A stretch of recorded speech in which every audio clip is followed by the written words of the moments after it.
সেদিন বিচার থেকে আমি চলে আসি। আমার শরীরটা খারাপ লাগছিল, কিন্তু আমি আমার শ্বশুর বাড়িতে যাইনি। এসেছিলাম আমার ছোট খালার বাসায়। আমার বাবা ওদেরকে মামলার ভয় দেখিয়ে এসেছে। আমার শাশুড়ি আমাকে ধরে অনেক কান্না করেছে, আমি যেন না যাই, আমি যেন তার সঙ্গে থাকি। আমার শ্বশুরও বারবার বলছিল যে আমি ওই বাড়ির বড় বউ, আমি যেন থাকি। কিন্তু আমি তো এরকম পরিবেশে বড় হইনি, আমি সবার আদরের মেয়ে ছিলাম। হঠাৎ করে এরকম একটা পরিস্থিতি আমাকে অনেকটাই কষ্ট দিচ্ছিল, যার কারণে আমি ওখানে আর থাকতে পারছিলাম না। মাথা ঘুরিয়ে পড়ে যেতে নেই।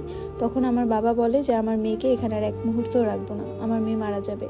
আমার ছোট খালা বলল যে দুলাভাই চলেন আমার বাসায় আপাতত আজকের দিনটা থাকেন, কালকে না হয় একটা কিছু করা যাবে। আমার স্বামী বোকার মতো দাঁড়িয়েছিল, তার মুখে কোনো কথা ছিল না। তারপর সেদিন সিএনজি করে আমি আমার ছোট খালার বাড়িতে চলে আসি। আসার সময় ডাক্তারের কাছে যাই। ডাক্তার জানায় আমি নাকি 1.5 মাসের অন্তঃসত্ত্বা। এই কথা শুনে তো আমার বাবা, ছোট খালা আমার মাথায় বাজ ভেঙে পড়ে। এখন আমি কি করব? আমার বাবা আমার ছোট খালাকে সাইডে নিয়ে যেয়ে বলে এই বাচ্চা রাখার কোনো প্রয়োজন নেই, এই জানোয়ারের সংসার আমি আমার মেয়েকে দিয়ে আর করাবো না। কিন্তু আমি এই কথাটা শোনার পর থেকে আমার মধ্যে একটা মা সত্তা কাজ করছিল। আমি পারছিলাম না বলতে যে আমি এই সন্তানটাকে রাখতে চাই না। আমার মুখ দিয়ে কোনোভাবেই এই কথাটা বেরোচ্ছিল না। আমি চাচ্ছিলাম সন্তানটা পৃথিবীর আলো দেখুক। আমার বাবা আমার ছোট খালার বাড়িতে এসে আমার স্বামীকে ফোন দিয়ে যা ইচ্ছে তাই বলে, ফোন দিয়ে গালাগালি করে। আমার স্বামীকে আমার বাবা বলে আমার মেয়ের এই অবস্থার জন্য তুই দায়ী, তোকে এই পর্যন্ত যত টাকা দিয়েছি তত টাকা এক্ষুনি ফেরত দিবি, আর যদি ফেরত দিতে না পারিস তোর নামে আমি এমন মামলা করবো যে তুই সারা জীবন 14 শিকের ভাত খাবি। আমার স্বামী আমার বাবাকে বলে আমি তো আপনার মেয়েকে ছাড়তে চাইছি না, আপনারা জোর করে নিয়ে গেছেন, আমি একটা বিপদে পড়ে এই মেয়েকে বিয়ে করছি, এখন দুজনই আমার বউ, আমি না তো বড় জনকে ছাড়তে চাইতেছি আর না ছোট জনকে, আপনি আমার বউকে দিয়ে যান। তখন আমার বাবা বলে কুত্তার বাচ্চা, আর একটা বারও আমার মেয়ের নাম মুখে নিবি না, তোর মতো ইবলিশের মুখে আমার পবিত্র মেয়ের নাম আমি শুনতে চাই না। আমার বাবা বকা দিতে দিতে আমার স্বামী ফোন কেটে দেয়, সে আর বাকি কথাগুলো শোনে না। এই দিক দিয়ে আমি এই সমস্ত জিনিস চিন্তা করতে করতে অসুস্থ হয়ে পড়ি, উঠে বসারও শক্তি পাচ্ছিলাম না শরীরে, বারবার মাথা ঘুরিয়ে পড়ে যাচ্ছিলাম। তারপরে গ্রামের একটা কম্পাউন্ডার আনা হয়, এনে তারপর আমার প্রেশার মাপানো হয়। প্রেশার একদম লো ছিল, আর উনি বলে যায় আমাকে যেন স্ট্রেস না দেয়। কিন্তু এই দিক দিয়ে আমার ভিতরে তো স্ট্রেসের অভাব ছিল না। ওই অবস্থায় আমার ননদ, ননাস এবং আমার শ্বশুর আসে বাড়িতে, আর আমার শাশুড়ি ফোন দিয়ে আমার সাথে কথা বলে, আমাকে বোঝায় আমি যেন সবকিছু মেনে নিই। আর ওই মেয়েকে ওরা মেনে নেয়নি, আমি তাদের ছেলের বউ। তাদের কথা শুনে কেন জানি আমার খুব মায়া হচ্ছিল, আর সন্তানটাকেও রাখার খুব ইচ্ছে ছিল। আমার বাবা তো কোনোভাবেই রাজি না আমার এই পেটের সন্তান রাখার। সে বারবার বলছে এই বাচ্চা রাখতে হবে না, তোকে আমি অনেক ভালো জায়গায় বিয়ে দিব, আমার টাকা পয়সার অভাব নেই। সবকিছু ভুলে ভালে আবার গেলাম স্বামীর ঘরে সংসার করতে, যে দেখি ওই মেয়েটাকে বের করে দিয়েছে আমার শাশুড়ি। আমার স্বামী নাকি তাকে অন্য জায়গায় বাসা ভাড়া নিয়ে রাখবে। আমি শুধুমাত্র ছিলাম আমার সন্তানের একটা নামের প্রয়োজন তার বাবার, শুধু এর জন্য, এছাড়া আর কোনো কারণই না। যাওয়ার পর আমি তার সাথে কোনো কথা বলি না।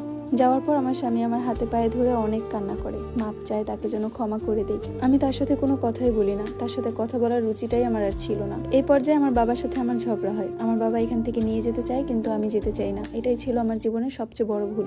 সেদিন যদি চলে যেতাম তাহলে আজকে আমাকে এই দিন দেখতে হতো না। থাকতে থাকলাম এই অমানুষটার সাথে। এই অমানুষটা বলেছিল আমাকে ওই মেয়ের সাথে আর সম্পর্ক রাখবে না, শুধুমাত্র তার ভরণ পোষণ দিবে, কারণ তাকে বিয়ে করা হয়েছে। আমিও তার এই কথায় রাজি হয়ে গেলাম, কারণ আমিও তো একটা মেয়ে। ওই মেয়েটাকে নাকি বাড়ি থেকে বের করে দিয়েছে, কোথায় যাবে? এই ভেবে আমি আর কিছু বলিনি। ও প্রতিদিন আমার কাছে ক্ষমা চাইতো, আমার অনেক বেশি কেয়ার করতো। সবকিছু দেখে ওকে আস্তে ধীরে ক্ষমা করে দিলাম। এটা ছিল আমার জীবনে আরেকটা ভুল, আমার স্বামীর এত বড় অন্যায়ের পরও তাকে মাফ করে দেওয়া। ধীরে ধীরে সবার আদরে যত্নে আমার ডেলিভারির সময় হয়ে আসলো। এর মধ্যে আমার স্বামী আমার বাবার কাছে আর একটা টাকাও চায়নি। ওই যে 10 লক্ষ টাকা এনেছিল, সেটা দিয়েই টুকিটাকি কাজ করছিল।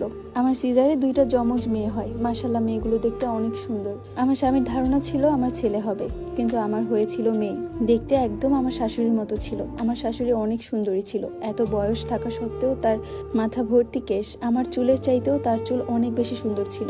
আমার এক একটা ননদ আর ননাস দেখার মতো ছিল, তাদের এক একজনের বিয়ে হয়েছে খুব ভালো ভালো জায়গায়। আমার স্বামীও দেখতে সুন্দর ছিল, এর জন্যই তো তাকে ছেড়ে যেতে পারছিলাম না। বারবার ক্ষমা করে দিচ্ছিলাম তার মায়ায় পড়ে। বারবার মেয়ে হওয়ার পর আমার বাবা সমস্ত রাগ ভুলে আমাদেরকে আবার ক্ষমা করে দেয়। ক্ষমা করে দিয়ে আমার বাসায় আসে, এসে আমাকে নিয়ে যায় যেন আমি আমার বাবার বাড়িতে যেয়ে কিছুদিন থেকে আসি।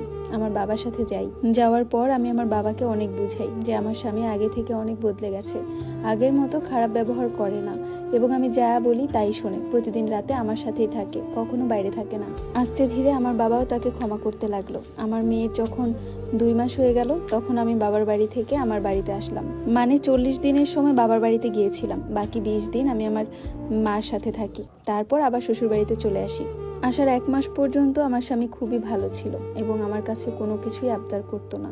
হঠাৎ করে আমার মেয়েদের যখন 3 মাস, তখন এসে বলতেছে যে তোমার বাবা না বলছিল বাবুদের জন্য জায়গা কিনবে বা তোমার জন্য, আমাদের এখানে অনেক ভালো ভালো জায়গা আছে, আব্বাকে জিজ্ঞেস করো, যদি কিনে তাহলে তোমাদের নামে কিনে রাখি। আমি আমার স্বামীর প্রতি এতটাই অন্ধবিশ্বস্ত ছিলাম যে আমি আমার বাবাকে বলি যে আমি জায়গা দেখে এসেছি, জায়গা অনেক সুন্দর, কাঠা 5 লাখ টাকা করে, 5 কাঠা জায়গা আছে, অনেক সুন্দর। তারপর বাবা বলল যে ঠিক আছে, আমি এসে দেখে যাব। তার 1 সপ্তাহ পর আমার বাবা মা সবাই এলো। আমার বাবা যখন এলো তখন আমার স্বামী ভরপুর বাজার করলো, এমন কোনো কিছু বাদ রাখেনি যে সে ওইবার বাজার করেনি। এই সব কিছু দেখে না আমার স্বামীর প্রতি আমার ভালোবাসা আরও বেড়ে যাচ্ছিল। ওই দিনের পর থেকে ওই মেয়েটার আর কখনো ফোনও আসে না। আমি ভেবেছিলাম হয়তো বা মেয়েটার সাথে একদম যোগাযোগ বন্ধ, আমিও আর তাকে জিজ্ঞাসা করতাম না, কারণ জিজ্ঞাসা করলে যদি মেয়েটার কথা মনে হয়ে যায়। ভেবেছিলাম সন্তান পেয়ে বউ পেয়ে সে সব কিছু ভুলে গেছে, কিন্তু আমি ছিলাম ভুল। আমার বাবা দেখে যে রাজি হয়ে যায় জায়গা কিনে দিবে। তার যাওয়ার 15 দিন পরই, মানে আমার শ্বশুর বাড়ি থেকে যাওয়ার 15 দিন পরই টাকা নিয়ে যেতে বলে আমার স্বামীকে। আমার স্বামী যেয়ে 25 লক্ষ টাকা নিয়ে আসে। এসে সে জায়গা কিনে চলে আসে, এসে বলে যে জায়গা কিনে ফেলেছি, অথচ আমাকে দেখানোর কথা ছিল, এখন অবধি সে আমাকে জায়গা দেখায়নি। তার 2 দিন পর থেকে আমি আমার স্বামীর অনেকটাই বদলে যাওয়ার রূপ দেখি। বাচ্চাদেরকে ভালো মতো কোলে নেয় না, বাচ্চারা কানলে অনেক বেশি বিরক্ত হয়, আর আমাকে বারবার বলে আমি যেন বাবার বাড়ি থেকে বেরিয়ে আসি। আমি তাকে বলি যে আমি এখন কেন যাব বাবার বাড়িতে, এখন তো আমি ঝরঝরা হয়ে গেছি, আর মানুষ তো যায় হচ্ছে বাবু যখন ছোট থাকে, এখন তো আমার বাবু 4 মাসের হয়ে গেছে, এখন বাবুদেরকে নিয়ে কেন এত দৌড়াদৌড়ি করব। এক কথা 2 কথায় তার সাথে আমার প্রচুর ঝগড়া হয়, সে আমাকে অনেক মারে। সেদিন আমার মেয়েগুলো কোলে ছিল, তারপরও তার এক বিন্দুও মায়া হয়নি। তার মার খেয়ে আমি আমার বাবার বাড়িতে চলে আসি। বাবার বাড়িতে আসার পর শুনি আমার নামে যে জায়গা কেনার কথা ছিল, আমার নামে কিংবা আমার মেয়েদের নামে কোনো জায়গায় সে কিনেনি। শুনি যে ওই মেয়েকে নিয়ে সে ঝালুকাঠি ভাড়া থাকে, সেখানে নাকি সেই বাসায় 10 লক্ষ টাকার ফার্নিচার কিনে, রাজকীয় কারবার, 5 লক্ষ টাকা ঋণ দেয়। আরও একটা খটকার কথা হলো ওই মেয়ের নাকি একটা ছেলে হয়েছে, বাকি 10 লক্ষ টাকা তার কাছে আছে। এই কথাগুলো শুনে আমি অজ্ঞান হয়ে যাই, আমাকে হসপিটালে ভর্তি করানো হয়। আমার মেয়েগুলোর এখন 1 বছর।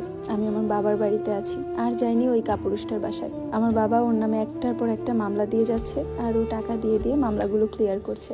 ভাবছি ডিভোর্স দিয়ে দিব, এভাবে আর ঝুলে থাকবো না। আমার জীবনের ভুলগুলো এখানেই শেষ হচ্ছে। আমার মতো ভুল যেন কেউ কখনো না করে, এর জন্যই এই স্টোরিটা শেয়ার